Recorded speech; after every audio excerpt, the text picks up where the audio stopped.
সকল প্রিয় নবম দশম শ্রেণী এসএসসির শিক্ষার্থী, তোমরা সবাই কেমন আছো? আজকে আমি কথা বলবো তোমাদের রসায়ন পঞ্চম অধ্যায়ের গ ও গ নং সৃজনশীল প্রশ্নের জন্য যে 5টি প্রশ্ন পড়লেই তোমার এই অধ্যায়টি একদম পরিপূর্ণভাবে খতম হয়ে যাবে বা শেষ হয়ে যাবে, সেই চমক 5টি প্রশ্ন নিয়ে কথা বলবো। অর্থাৎ ওই 5টা প্রশ্ন পড়লেই তোমার সকল বোর্ড এবং স্কুলে দেখবে এই 5টা প্রশ্নের বাইরে কোনো সৃজনশীল প্রশ্ন নেই। এবং তোমাদের আর একটা কথা বলবো, আমি কিন্তু এই 5টা প্রশ্নের অলরেডি 3টা প্রশ্ন আমার লাইট অফ সায়েন্স ইউটিউব চ্যানেলে আপলোড দিয়েছি, তোমরা সেখানে গিয়ে দেখে নিতে পারো। তাহলে ওই প্রশ্নগুলো নিয়ে আর আল্লাহর রহমতে নেক্সট টাইম তোমার আর কোনো সমস্যা থাকবে না। তো চলো এখন আমরা দেখে নিই সেই 5টা প্রশ্ন কি। গ ও গ এর জন্য যে প্রশ্নগুলো পড়লেই সকল বোর্ড ও স্কুলের সৃজনশীল প্রশ্ন খতম হয়ে যাবে। দেখো এখানে এই যৌগগুলোর ভিতরে কিভাবে আয়নিক বন্ধন গঠিত হয় সেটা ব্যাখ্যা করতে হবে। এগুলোর যে কোনো একটা কিন্তু পরীক্ষাতে আসবে, সবগুলো আসলে আসবে না। তো এই প্রশ্নটা অলরেডি আমার চ্যানেলে আপলোড দেওয়া আছে, তোমরা ওখানে গিয়ে দেখে নিতে পারো।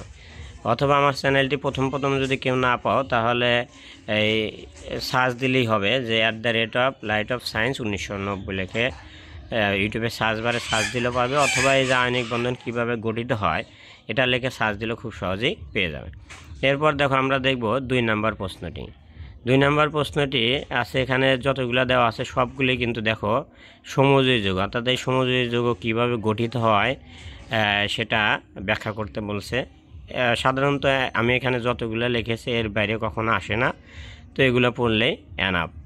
তো এই ভিডিওটা আমি এখন আপলোড করিনি, ইনশাআল্লাহ নেক্সট এই ভিডিওটা আমি আপলোড করব। অর্থাৎ আমি কিন্তু প্রথম এই পঞ্চম অধ্যায়েরই আমার কেমিস্ট্রি লেকচার প্লে লিস্টে রসায়ন পঞ্চম অধ্যায়ের ধারাবাহিকভাবে সবগুলো এই 5টা প্রশ্ন সবই কিন্তু তুমি ওখানে পেয়ে যাবে।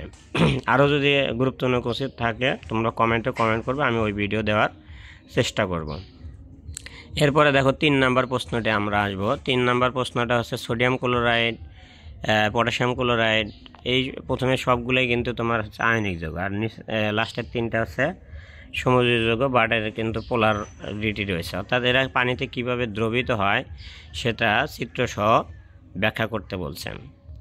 তো এই প্রশ্নটি অলরেডি আমি আপলোড দিয়েছি, তোমরা ওখানে গিয়ে দেখে নিতে পারো। ইনশাল্লাহ তোমাদের একদম ধারণা ক্লিয়ার হয়ে যাবে। আমার লেকচারটা দেখার পর তোমার আর হয়তো বা না পড়লেও চলবে, একদম ঝকঝকা ফকফকা ক্লিয়ার হয়ে যাবে। এত সুন্দরভাবে ক্লিয়ারভাবে চিত্রসহ আমি এগুলা অলরেডি ব্যাখ্যা দিয়েছি এবং ভিডিও অলরেডি আপলোড করে দিয়েছি এটার।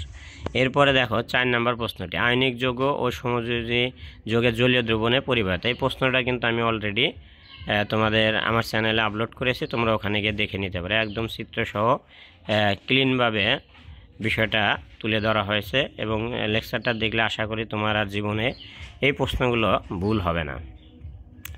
এরপর আসো 5 নম্বর প্রশ্নটি। এটা অত্যন্ত একটা ইম্পর্টেন্ট প্রশ্ন। এখানে যে 5টা প্রশ্ন লিখছে আসলে কোনোটাই বাদ দেওয়ার উপায় নেই, সবগুলো তোমাকে জানতে হবে।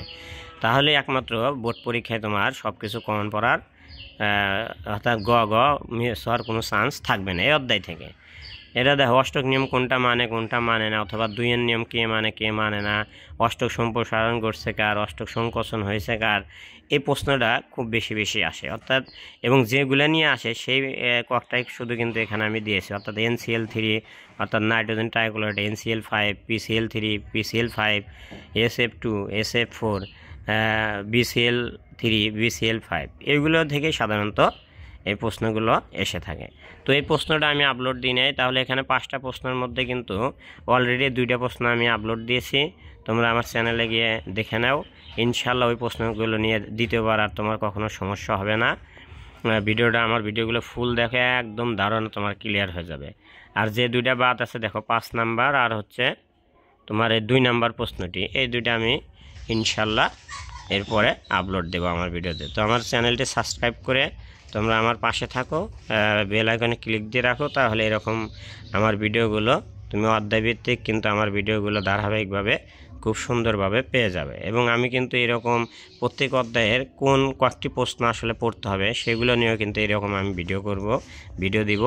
সেই ভিডিওটা দেখে তারপরে ওই রিলেটেড প্রশ্নগুলো তুমি দেখে নেবে, তাহলে দেখো তোমার এসএসসির প্রিপারেশনটা অনেক সুন্দর হবে এবং অল্প পরেই গেইনার হয়ে যাবে।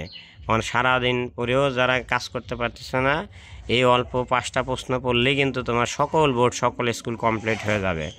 সো বি কেয়ারফুল, সবাই সিরিয়াস হও এবং আমার ভিডিওগুলো দেখো, বেশি বেশি পড়াশোনা করো, আল্লাহর রহমতে ইনশাল্লাহ তোমরা সাকসেস হবে। তো এই বলে আমি সাদর স্যার এখানে শেষ করছি। সবাই ভালো থাকো, সুস্থ থাকো। No more today, thank you watch my video, see you again ইনশাল্লাহ। খোদা হাফেজ।